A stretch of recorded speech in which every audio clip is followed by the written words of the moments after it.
This week, I discovered that my internet service, which seems to be getting slower and slower, has actually never been as fast as what I was told I purchased. It's been several years since I received the modem from my service provider that was supposed to be 100 megabytes per second.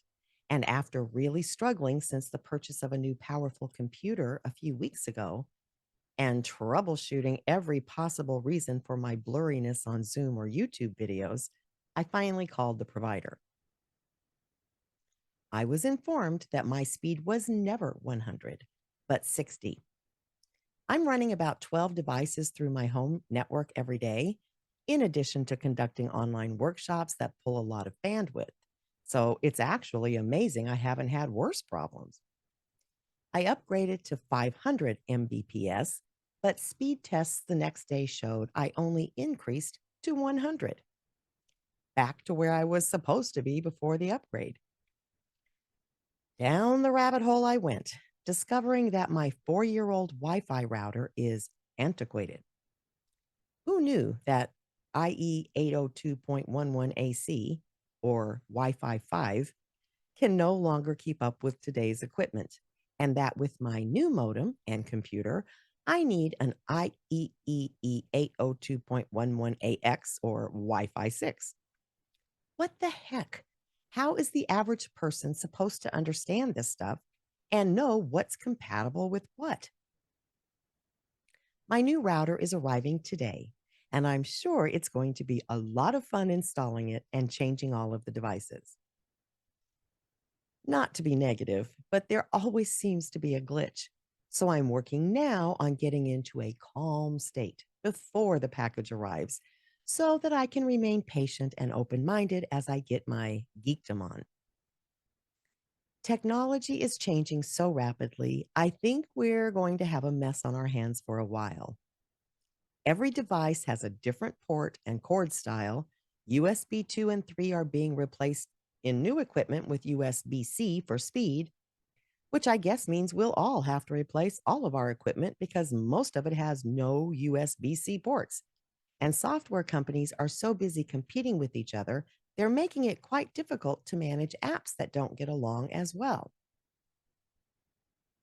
Then, of course, there's my new nemesis I'm trying to become friends with, artificial intelligence. Don't worry, I won't get started on that again today, but drastic changes are coming soon. Vast technological changes, ranging from drones that pick fruit and deliver packages, to robotic surgeries, to online healthcare, to driverless cars, are changing jobs, services, and ways of life at a rapid pace. And the way we work has been drastically altered, with about 30% of the workforce now working remotely. It's projected by 2025 as many as 36.2 million Americans will be remote workers. The acceleration of change in our lives today is pretty mind blowing, but change has always been here and it's always constant because that's how anything, including us, grows or progresses. Frequently, change means agitation, however. Think of the pearl in the oyster or the caterpillar in its chrysalis.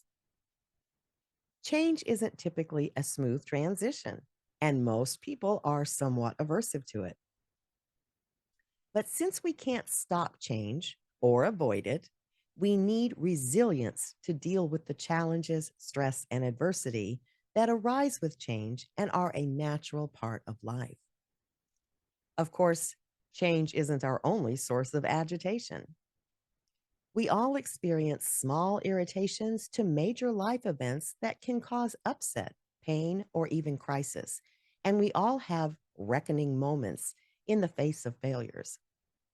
Instead of reacting to each one as it hits, we can take a more mindful approach by developing the skill most needed to recover from these experiences.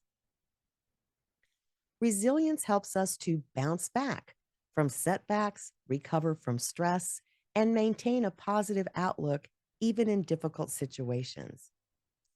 It enables us to adapt to change, overcome obstacles, and pursue our goals and aspirations with determination and perseverance. Having resilience helps us to maintain our mental and emotional well being and live a fulfilling life, even in the face of adversity. In short, resilience is a valuable and necessary quality for personal growth, success, and happiness. We have great models of resilience in the public arena. The actress, Charlize Theron, grew up on a farm near Johannesburg with a violent and drunken father who frequently threatened to murder her and her mother. When she was 15, her mom killed her dad during a fight in self defense. This traumatic childhood resulted in Theron not fitting in well at school and suffering various medical problems. But clearly, her resilience got her through to be the success she is today. Many people are surprised by Michael Jordan's many failures, including being dropped from his high school team and being seen as a slacker by his coaches at the time. But he had a fierce attitude of never giving up, and that resilience drove him to keep practicing no matter how many times he was rejected or how many shots he missed on the basketball court. Consider Nelson Mandela. The South African leader was imprisoned due to political persecution and stayed there for 27 years. He remained determined to see justice come to pass and continued to oppose apartheid and stand for his beliefs, bouncing back to become the leader of the nation. While surfing, Bethany Hamilton survived a shark attack but lost her arm at only 13 years old. Her resilience resulted in her continuing to surf and winning huge championships despite such a major setback. There are thousands, if not millions, of examples of resilient people not just surviving adversity, but thriving in life that can be an inspiration for all of us. Since we clearly have at least some resilience, or we wouldn't be here after the past 3 years, I want to talk about how we can increase it or enhance it. We can start by focusing on our strengths. We typically focus on our weaknesses or flaws. I actually did this first thing this morning when I looked in the mirror. My response was not, "Thank you for being here again today." It was more along the lines of, "Ugh, you look tired. You look weathered." That doesn't help us in any way. Self esteem increases our resilience. So if you hear that little voice in your head criticizing you, stop it in its tracks.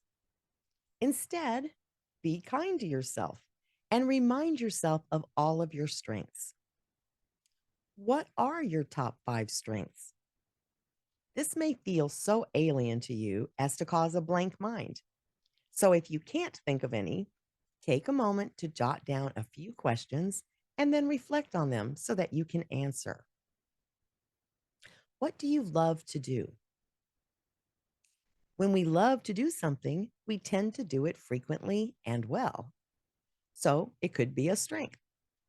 Or you can try contrast to get an answer. What do you hate to do?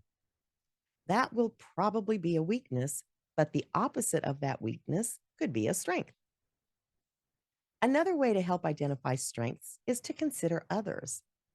What are some characteristics you admire in others?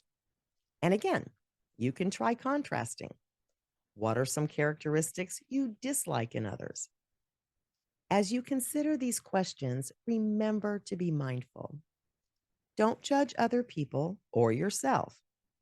If you are thinking of characteristics you dislike, it's the characteristics, not the person. Identifying your strengths is a form of self compassion, recognizing what's wonderful about you. Once you identify your strengths, bring them to mind often, especially when facing a challenge. One of my top strengths is adaptability. And by keeping that in mind, I'm able to accept most changes that occur because I believe I can navigate it successfully. Build or maintain a support system to help build your resilience. Surround yourself with supportive family, friends, and community members who can help you cope with stress and adversity. If you don't have a support system, think about ways to develop one. Join a group based on a hobby or religion or an activity like exercising. Start connecting with others to find the people to join your system. Keep in mind, too, that a therapist or a coach can be part of your system. So consider adding to your network. Practicing self care by engaging in activities that promote physical, mental, and emotional well being, such as exercise, meditation, and proper nutrition, also strengthens resilience. Engaging in regular physical activity and maintaining a healthy lifestyle can help build physical resilience, which in turn can help build mental and emotional resilience. Meditation can strengthen mental and emotional resilience by developing neural patterns of calm and centeredness. It also promotes responding instead of reacting, which can be quite effective when adversity strikes. Practice mindful eating so that your body has the nutrition it needs in order to feel good. If you're full of sugar and caffeine, your resiliency markedly declines. Just as with not enough sleep, when you're in a weakened state, your inner resources are too overloaded trying to repair the mess, and your bounce back factor won't bounce very well. Learning and practicing stress management techniques, such as deep breathing and visualization, can help us better cope with stress and bounce back faster. Emotional intelligence, and particularly self awareness, are the foundation for effective stress management. Through self awareness, we can recognize negative stress as soon as it starts. Mindfulness helps us re regulate while strengthening our overall emotional intelligence. Practicing gratitude and focusing on the good in life can help us maintain a positive perspective, even in tough times. Remember that our brain responds to whatever stimulus we provide it. So when something negative happens, we can switch the hormones the brain will release by shifting our focus out of stress and onto possibilities. Even when something really upsetting happens, we can ask ourselves, now what? There is always learning and growing from adversity. So, focusing on what comes next is an opportunity to look for a potential positive that could result from the negative event. I recently interviewed Nita Bhushan on her new book, That Sucked, Now What? How to Embrace the Joy in Chaos and Find Magic in the Mess, which is full of great information on resiliency and steps you can take to boost yours. The audio podcast drops on Monday and the YouTube version soon after. You can also find a link to her book on our website. Certain skills help build resilience, such as problem solving. Even simple problems help, such as doing a puzzle, watching or reading a mystery, or doing home repairs. I get lots of practice on that last one, believe me. My house is 73 years old and is a plethora of opportunities to problem solve. You can also build your decision making skills by practicing, which in turn builds your resilience. You make 1,000 decisions a day, so start recognizing them and fine tune the decisions that don't work out so well. Resilience is a skill that can be developed over time, and it's important to be patient and persistent in building it. We know we have challenges ahead, that not all of the changes that are coming are going to be to our benefit, and that much of life is beyond our control. Developing a skill that can help us bounce back quickly results in our ability to continue to enjoy life despite what is occurring around us. The pastor Charles Swindoll said, life is 10% what happens to you and 90% how you react to it. We can't usually control what happens to us, but we can control how we respond. We can best respond to any situation when we are mindful and have strong resilience. None of us wants constant change, upsetting events, or difficult challenges, but they're going to happen because they're part of life. Remember, resisting is what creates suffering. Wouldn't you agree it's better to be prepared for what's coming and get through it in a healthy, effective way? Consider building your resilient skills today so that whatever tomorrow brings, you'll be able to bounce back and continue to thrive in life.